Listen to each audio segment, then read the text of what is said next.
This is the new Amiga 1200. Released next week, it'll set you back a cool £400. Now, I know the Amiga's been around for 8 years already, but this new machine is being sold on its fantastic graphics and colours. Apparently, it has up to 17 million different colours available. Whatever that means. The Commodore Amiga 1200. Released in late 1992, this machine brought with it a number of improvements over the previous generation Amigas. At the time, many believed it was released just a bit too late, and it struggled to capture the multimedia and games markets as well as the 1500 models originally did. Today, however, it's considered to be one of the best Amiga machines to own if you want that ultimate retro experience, without breaking the bank anyway. Despite not selling in massive numbers compared to the Amiga 500, they still regularly come up for sale on various online marketplaces, which is exactly where the machine we're looking at in this video has come from.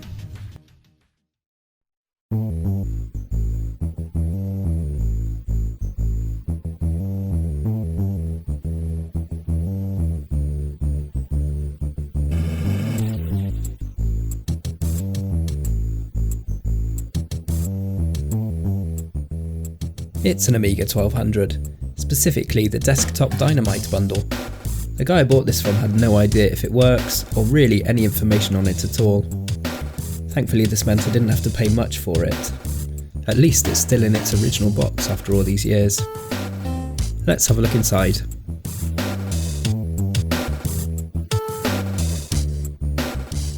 Looking through the box then, we've got a complete set of workbench discs, always nice to have. Then the A1200 itself. We'll take a closer look at this shortly. A Commodore Amiga tank mouse. I'm not sure if the Amiga 1200 originally came with this, but it's a nice addition either way. There's also a handy mouse joystick switcher. I've never used one of these, so it should be fun testing it out. There's an original A1200 power supply. Lastly, the Cartoon Classics pack, which contains various bits of software and literature. We'll have a look through this later. Taking a closer look at the computer itself, we can see it's going to need a clean. Nothing unexpected here though. Those keys have definitely got a bit of a tan, so some retrobriting could be on the cards. A look at the ports on the back and there's no signs of moisture or rust. Good sign for what it could be like on the inside. There is, however, one cosmetic problem that's going to require some attention.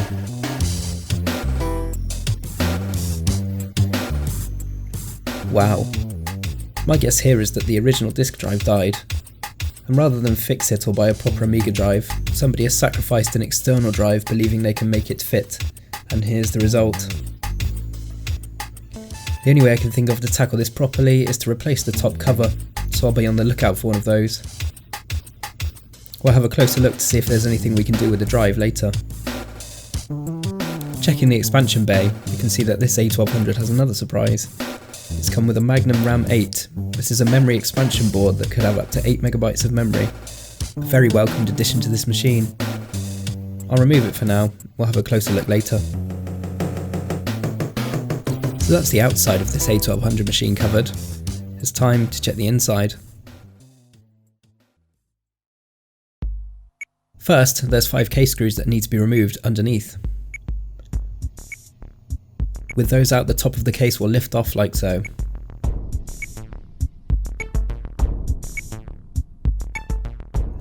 The top cover can be completely removed by unplugging the status LEDs. Next, the keyboard needs to be removed. To do this, lift up either side of the zero insertion force connector and gently remove the ribbon cable. This connector is incredibly delicate, so take your time.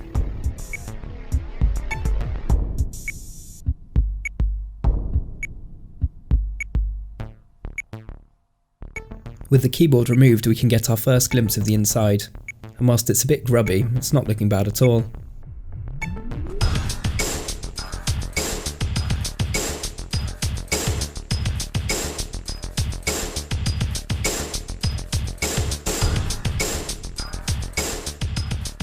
A quick look at the disk drive, and we can see that it's a Citizen model, which could certainly be from an external drive.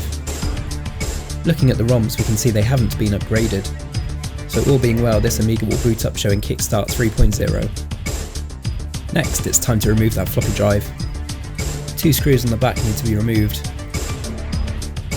Then the power and data cables.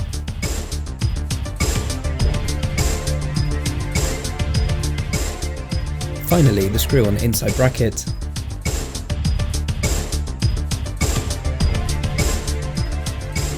We now have full access to the top RF shield. To remove this, the centre screw needs to be removed. Then all of the metal tabs holding it down.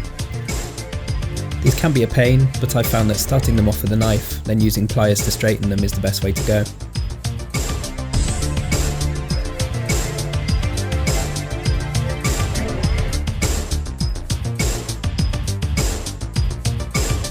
There was one tab that required the bottom case to be removed.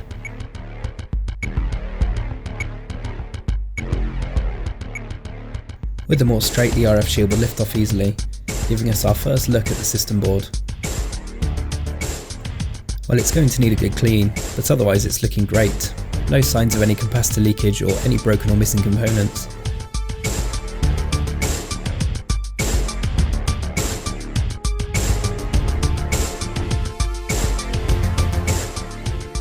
Looking at the markings, we can see it's a revision 1D1 board, and looking at the dates on the chips, we can see it was most likely manufactured towards the end of 1993. So with everything inside looking okay, it's time to give this Amiga a test.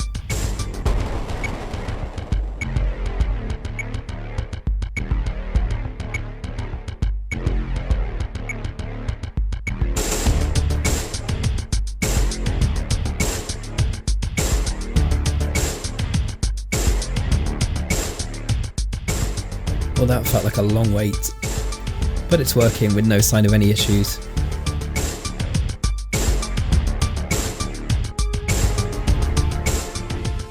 Even though the capacitors don't appear to be leaking, they are over 25 years old and do need to be replaced. So whilst I've got this Amiga dismantled, I'm going to replace them. We need to remove the bottom RF shield for this.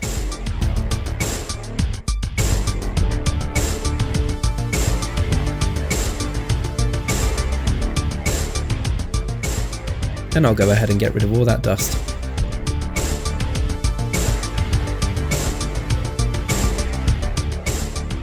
Looking much better now.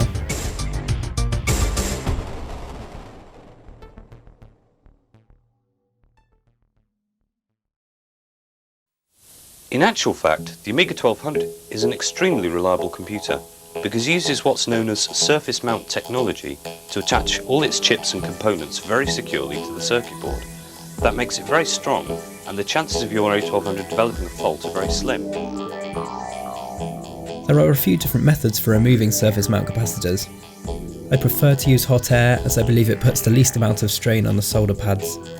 And I'm using Kapton tape just to add a bit of protection to the surrounding components and plastics. To create a bit more space, I'm going to remove the through-hole capacitors first.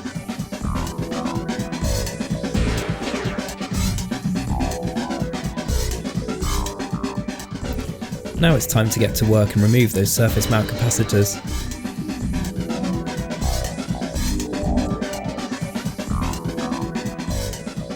The main thing is just to take your time and care when doing this. There's no rush.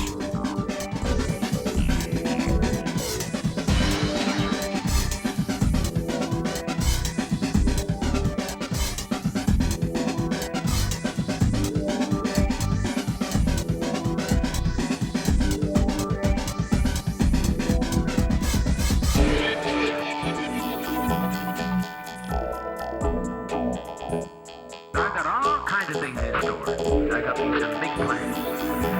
Here, there, and everywhere. Got lots of plans. I got these in big plans.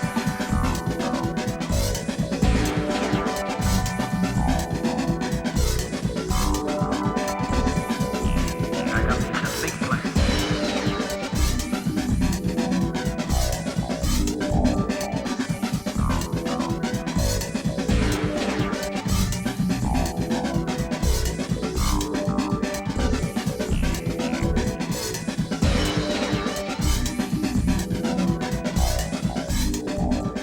Next, I'm just going to add some new solder to all the pads. and then use some solder wick to clean them.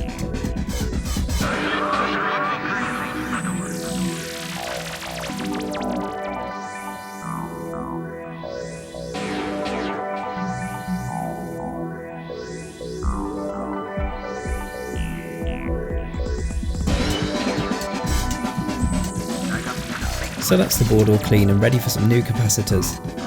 And whilst we're waiting for them to arrive, let's have a look at the keyboard. Several years of use, and probably many more years of being sat around in someone's attic have taken their toll on this Amiga, especially the keyboard. So the first thing to do is remove all of the keycaps so we can give it a really good clean.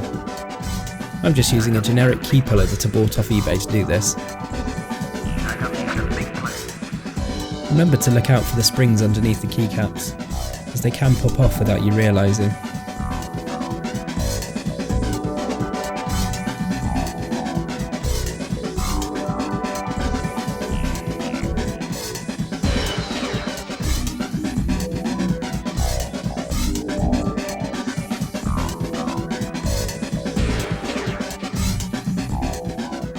The bigger keys have metal support bars underneath. The best way I've found to remove these is to leave the key up from the bottom and just slide it off.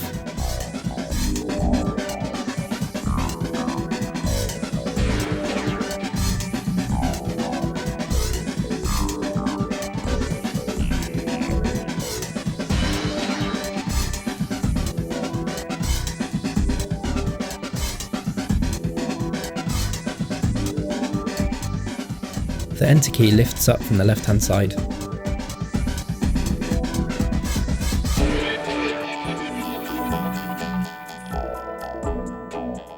So now they're off, let's give them a clean.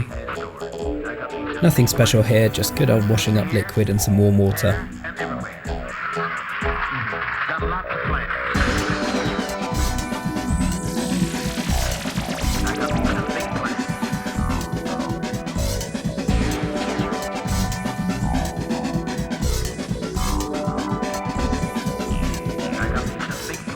Gloves on for the next bit, it's time to retrobrite. I'm using a mixture of slightly warm water and 12% hydrogen peroxide for this.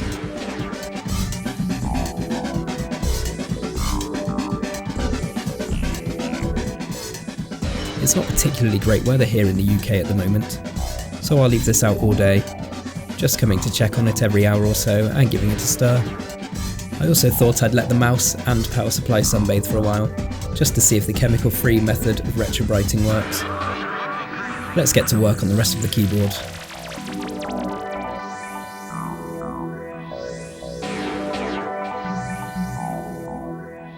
Nothing special here, I'm just using a toothbrush and some window cleaner to get rid of all of the dust and dirt.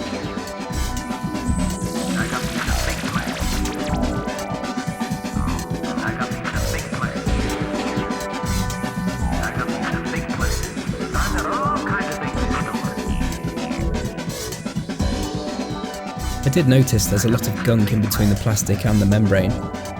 Whilst I've got the keyboard out, I'll go ahead and clean that off too.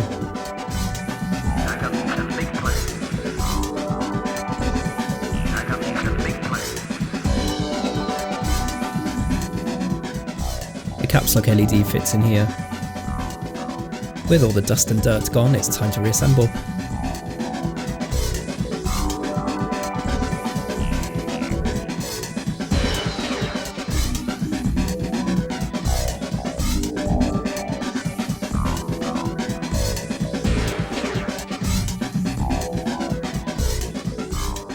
This keyboard is looking much better, and ready for our retrobrited clean keycaps to go back on.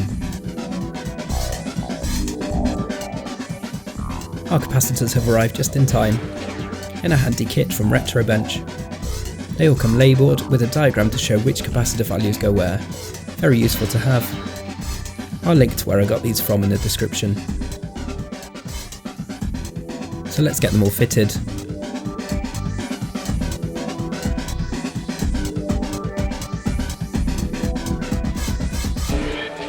This can be a fiddly task, so if you're doing it, just take your time, it's not a race. I've got all kinds of things in store. I got some big plans. Here, there, and everywhere. Got lots of plans.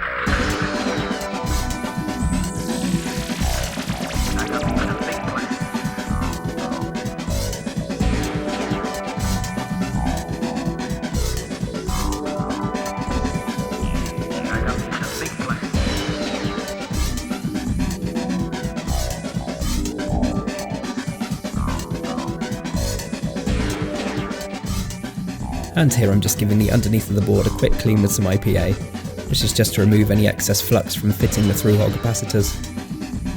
In this step I'm just checking the capacitors for any dead shorts. This could be from excess solder underneath. I'm pretty certain I've fitted them all correctly, but it's always good to check.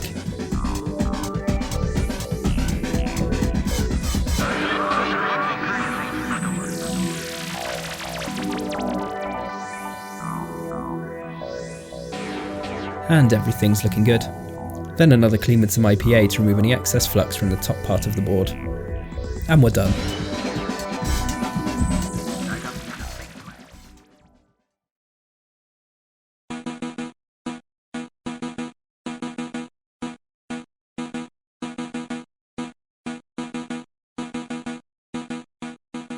Here's the exciting part. All being well, we should have a fully working Amiga 1200 board, nice and clean with brand new capacitors.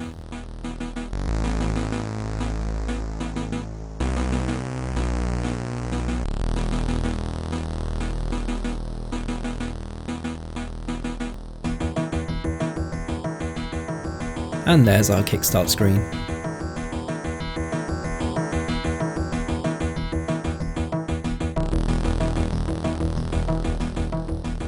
I went ahead and connected an external disk drive to make sure it boots and to test the sound.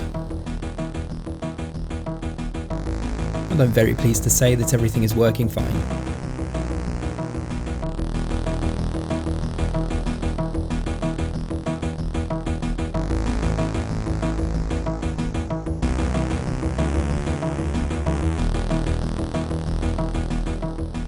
The last thing to do is fit the bottom RF shield back on.